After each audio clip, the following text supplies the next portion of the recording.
48 గంటలైంది, ఇంతవరకు నిందితులు ఎవరో తెలియదు.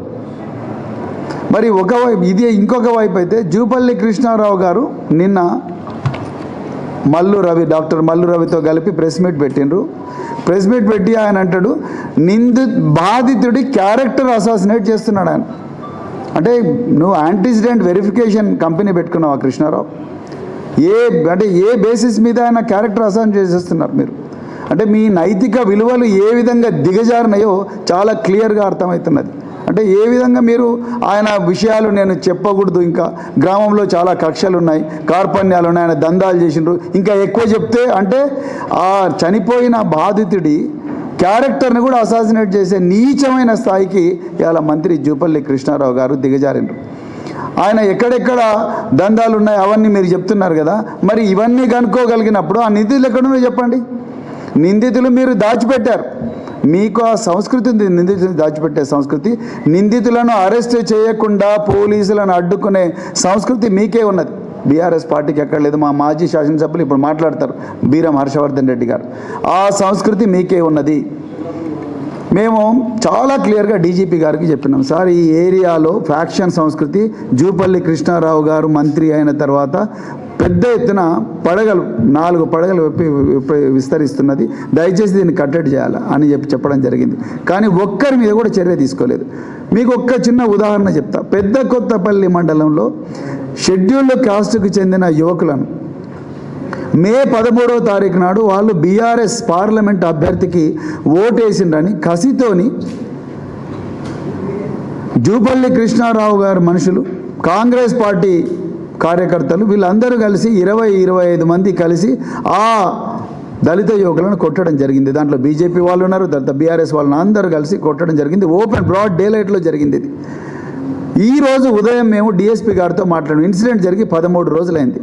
ఈరోజు ఉదయం డిఎస్పీ గారితో మాట్లాడితే ఇంతవరకు నిందితుల అరెస్టు జరగలేదు.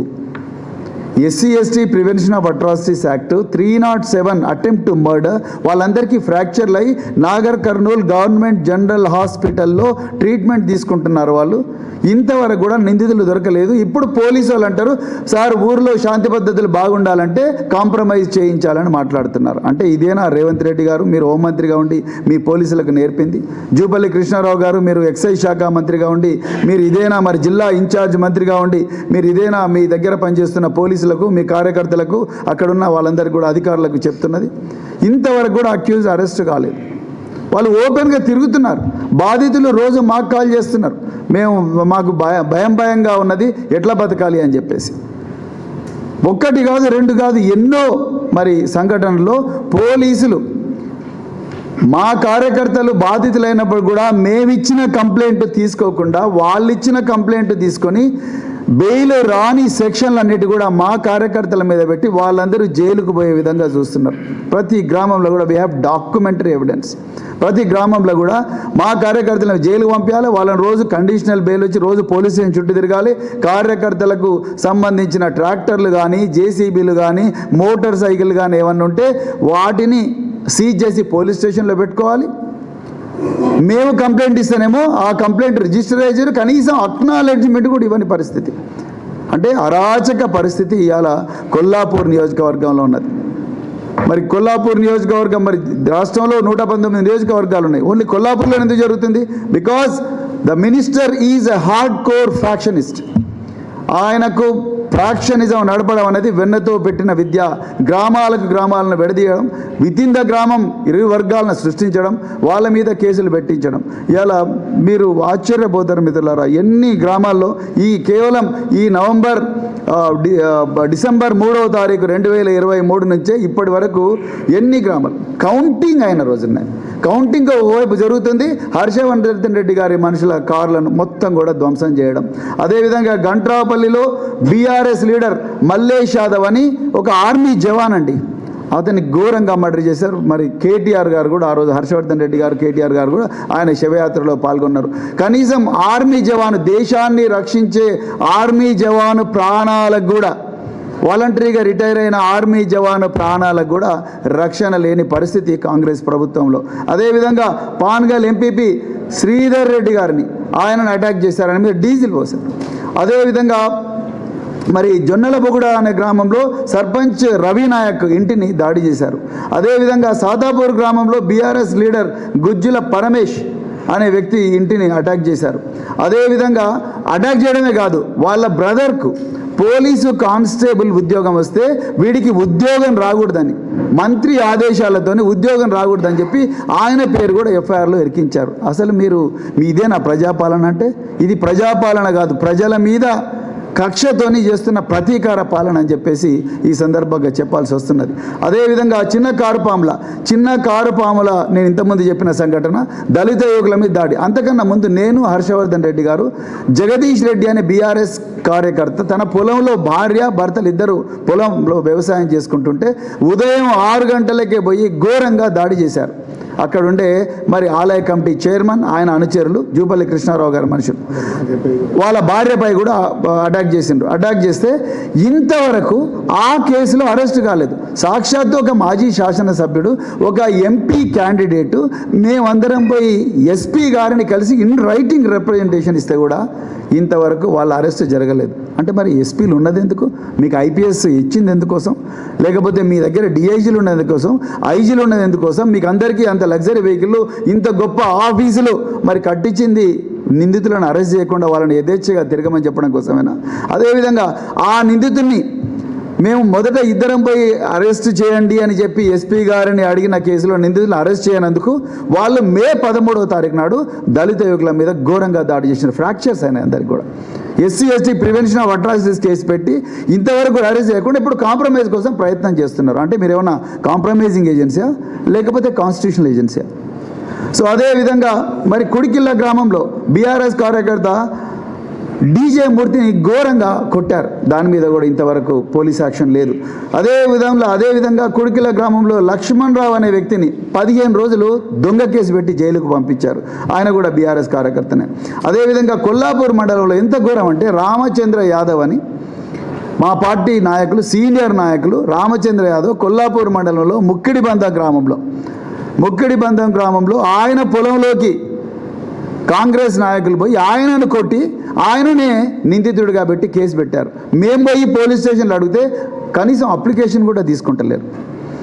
ఎస్పీ దగ్గరికి వస్తే మేము చూస్తాము అంటాడు. అంటే ఎంత ఘోరం అంటే, చట్టం అంటే జీవించే హక్కు అంటే కేవలం కాంగ్రెస్ కార్యకర్తలకే ఉంటుందా? చట్టంలో మరి కాంగ్రెస్ కార్యకర్తల మీదనే ఇచ్చిన కంప్లైంట్ మీదనే పోలీస్ కేసు పెట్టండి ఎక్కడ సిఆర్పిసిలో ఐపీసీలో ఉన్నదా? ఇలా డీజీపీ గారు, హోంమంత్రి, మరి ముఖ్యమంత్రి రేవంత్ రెడ్డి గారే చెప్పాలి. అదేవిధంగా మరి మనం ఎక్కడో బుల్డోజర్లతో ఇండ్లను గోలదోయడం అనేది ఎక్కడో యూపీలో బీజేపీ వాళ్ళు చేసిండ్రు, లేకపోతే మధ్యప్రదేశ్లో బీజేపీ వాళ్ళు చేసిండ్రు అనేది విన్నాం. కానీ అలా బుల్డోజర్ల సంస్కృతి తెలంగాణకు తీసుకొచ్చిన గొప్ప మంత్రి జూపల్లి కృష్ణారావు గారు. కొల్లాపూర్ పట్టణంలో ఆయనకు పడలేదని, వాళ్ళకు ఓట్లు వేయలేదని చెప్పేసి ఒక చిన్న తగాదలో బుల్డోజర్ పెట్టి ఒక పాస్టర్ ఇల్లు గులగొట్టిన నీచమైన సంస్కృతి ఇలా కాంగ్రెస్ మంత్రి జూపల్లి కృష్ణారావు గారికి ఉన్నది. అదేవిధంగా మరి సింగోటంలో చాలా ఘోరంగా భరత్ అని ఒక బీఆర్ఎస్ లీడర్ని ఘోరంగా కొట్టారు. కనీసం ఆయన ఇచ్చిన కంప్లైంట్ కూడా తీసుకోలేదు. అదేవిధంగా ఎస్ఐ 4 రోజులు కొట్టాడు.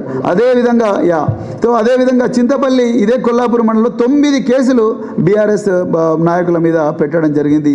ఇట్లా ఎక్కడ చూడు ఫేక్ కేసులు పెట్టిస్తున్నారు కృష్ణారావు గారు. పోలీసు వాళ్ళు ఒక్క దగ్గర కూడా మేము ఇచ్చిన కంప్లైంట్ అక్నాలెడ్జ్ చేయడం లేదు. అదేవిధంగా అక్నాలెడ్జ్ చేసిన కంప్లైంట్ ఎఫ్ఐఆర్ అయితే దాంట్లో నిందితులను అరెస్ట్ చేయడం లేదు. ఇంకా ఇంత ఘోరం అంటే నిందితుల మీదనేమో స్టేషన్ బెయిల్ వచ్చే కేసులు పెడుతున్నారు. ఈ గేమ్ మాకు తెలియదు అనుకుంటున్నారా? నేను 26 సంవత్సరాలు మరి ఐపీఎస్ ఆఫీసర్గా పనిచేసిన, ఏ విధంగా చట్టం అనేది పనిచేస్తుంది. ఎక్కడెక్కడైతే గ్రీవియస్ ఇంజరీ ఉందో ఆ గ్రీవియస్ ఇంజరీకి ఏమో 324 ఐపీసీ పెడుతున్నారు. 324 ఐపీసీ. రండి బాలరాజ్ గారు, రండి ప్లీజ్ కమ్. మా అచ్చంపేట మాజీ ఎమ్మెల్యే, మాజీ విప్ డాక్టర్ బాలరాజ్ గారు కూడా వచ్చారు. ఎక్కడైతే గ్రీవియస్ ఇంజరీ ఉన్నదో ఆ గ్రీవియస్ ఇంజరీకి ఏమో మరి 324 ఐపీసీ పెడుతున్నారు పోలీసు వాళ్ళు. ఎందుకు పెడుతున్నారు? బెయిలబుల్ సెక్షన్, బెయిల్ వచ్చేస్తుంది. 41A క్లాస్ 3 క్లాస్ 4 కింద బెయిల్ ఇవ్వచ్చు. ఎక్కడైతే బీఆర్ఎస్ కార్యకర్తలు ఆత్మరక్షణ కోసం ప్రతిదాడి చేస్తారో, ఆత్మరక్షణ కోసం అడ్డుకుంటారో అక్కడ 307 ఐపీసీ పెడుతున్నారు. అంటే వాళ్ళకేమో బెయిల్ వచ్చే సెక్షను, మాకేమో బెయిల్ రాని సెక్షన్. అదేవిధంగా ఎక్కడైతే ట్రయల్స్లో శిక్ష పడుతుందో ఆ శిక్ష పడే దగ్గర బీఆర్ఎస్ కార్యకర్తలు సాక్షులుగా ఉంటే ఆ సాక్షులను పోలీసుల ద్వారా భయపెట్టిస్తున్నాడు మంత్రి గారు. ఇలా చాలా అమాయకుని, నాకు అసలు ఫ్యాక్షన్ సంస్కృతి లేదని సన్నాయి నొక్కుతా ఉన్నాడు. ఎంత ఘోరమైన భాష. నిజానికి వల్లు రవి గారు మాట్లాడుతున్న ఆయన మాటలు మాట్లాడితే నాకు నవ్వు వస్తుంది. కాంగ్రెస్ సంస్కృతి ఇంత నీచంగా ఉంటుందా అనిపించింది. ఒక కార్యకర్త బీఆర్ఎస్ పార్టీలో చనిపోతే, ఇప్పుడే పక్క రూమ్లో కార్యకర్తలు చనిపోతే వాళ్లకు ఇన్సూరెన్స్ కట్టి 2 లక్షల రూపాయల మరి సమ్ అష్యూర్డ్ ఇచ్చిన గొప్ప సంక్షేమ చరిత్ర బీఆర్ఎస్ పార్టీకి ఉన్నది. కానీ ఇక్కడ మల్లు రవి గారు ఏం మాట్లాడుతున్నారు, ఏదో ఒక కార్యకర్త చనిపోతే మీ కేటీఆర్ గారు, మీ ఆర్ఎస్ ప్రవీణ్ కుమార్, మీ వర్కింగ్ ప్రెసిడెంట్ వచ్చి చేయాల్సినంత ఈ విషయం అంటున్నారు. అంటే ప్రాణాల మీద, వ్యక్తుల ప్రాణాల మీద, కార్యకర్తల ప్రాణాల మీద మీకుండే చులకన భావం ఇది కాంగ్రెస్ వాళ్ళకు. మళ్ళీ సీనియర్ లీడర్లు అని చెప్పుకుంటారు మీరు. సీనియర్ లీడర్ చెప్పుకో, 2 సార్లు ఎంపీగా పనిచేసినావు నువ్వు, 2 సార్లు ఎంపీగా పనిచేసినావు. ఢిల్లీలో అధికార ప్రతినిధి ఉండి తెలంగాణ ఉద్యమాన్ని నాశనం చేయడం కోసం డబ్బుల మూటలు మోసినావు. ఆ రోజు తెలంగాణ ఉద్యమాన్ని పూర్తిగా రూపుమాపడాని కోసం ఎన్నో కుట్రలు చేసినావు నువ్వు. నీకు కార్యకర్తల ప్రాణాల విలువ, లేకపోతే ప్రజల ప్రాణాల విలువ నీకు ఈ మాత్రం జ్ఞానం ఉందంటే ఇక తెలంగాణ ప్రజలందరూ నవ్వుకుంటున్నారు. ఒక్క కార్యకర్త అయినా, ఒక చిన్న నాయకుడైనా, గ్రామ నాయకుడైనా, ఎవరైనా కూడా వాళ్ళకు చీమ కొట్టిన పొయ్యి వాళ్ళందరినీ సంప్రదించి, వాళ్ళందరినీ ఓదార్చి వాళ్ళని కాపాడుకునే సంస్కృతి బీఆర్ఎస్ పార్టీలో ఉన్నది. మా వర్కింగ్ ప్రెసిడెంట్ కేటీఆర్ గారికి ఉన్నది, ప్రెసిడెంట్ కేసీఆర్ గారికి ఉన్నది. అంతే తప్ప మీలాగా చేతులు దులుపుకొని కుట్రలు చేసి, కుతంత్రాలు చేసి, పోలీసు వ్యవస్థనంతా వాడుకొని నిందితులందరినీ మీ ఇళ్లలో పెట్టుకొని, పోలీసు వాళ్ళందరినీ కూడా దేశం అంతా తెప్పి నిందితులను మాత్రం మీ ఇళ్లలో పెట్టుకొని కాపాడుకునే సంస్కృతి బీఆర్ఎస్ పార్టీకి లేదు. అందుకొరకే మేము మళ్ళీ అర్జెంటుగా ఇవాళ డిమాండ్ చేస్తున్నాం. మాకు ఈ శ్రీధర్ రెడ్డి కేసులో తప్పకుండా నిధులను అరెస్ట్ చేయాలి. అవసరం అనుకుంటే సిట్ని పెట్టైనా ఈ ఇన్వెస్టిగేషన్ జరపాలి. అదేవిధంగా కొల్లాపూర్ ప్రాంతాన్ని, అచ్చంపేట ప్రాంతాన్ని కల్లోలిత ప్రాంతంగా ప్రకటించాలి. సమస్యాత్మక గ్రామాలు ఆల్రెడీ డీజీపీ గారికి ఇవ్వడం జరిగింది. సమస్యాత్మక గ్రామాల్లో తప్పకుండా పర్మనెంట్ పోలీసు పికెట్లు పెట్టాలి. ఫ్యాక్షన్ సంస్కృతిని ప్రేరేపించే ఎవరైనా వాళ్ళందరి మీద కూడా పీడీ యాక్ట్ కింద జైలుకు పంపించాలి. అదేవిధంగా మరి ఎవరైతే పోలీసు అధికారులు ఈ కాంగ్రెస్ పార్టీ నేతలతోని కుమ్మక్కై పక్షపాత వ్యవహారంతోని లేకపోతే ప్రతీకారంతో వ్యవహరిస్తున్నారు, వాళ్ళని అర్జెంటుగా సస్పెండ్ చేయాలి. వాళ్ళ మీద డిపార్ట్మెంటల్ ఎంక్వైరీ పెట్టాలి. అవసరం అనుకుంటే వాళ్ళని డిపార్ట్మెంట్ నుంచి డిస్మిస్ చేయాలి.